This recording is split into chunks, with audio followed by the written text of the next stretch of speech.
விழுப்புரத்தில் தாட்கோ மூலம் தூய்மை பணியாளர்களுக்கு பல்வேறு நலத்திட்ட உதவிகள் வழங்கப்பட்டன.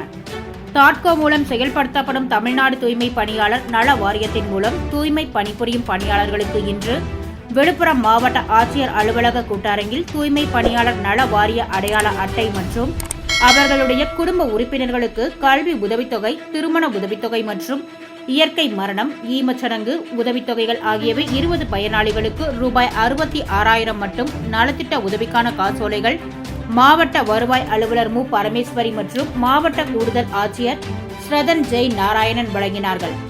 உடன் தமிழ்நாடு தூய்மை பணியாளர் நல வாரிய மாநில உறுப்பினர் தே. கண்ணன் மற்றும் தாட்கோ மாவட்ட மேலாளர் சு. லோகநாதன் உடன் இருந்தனர்.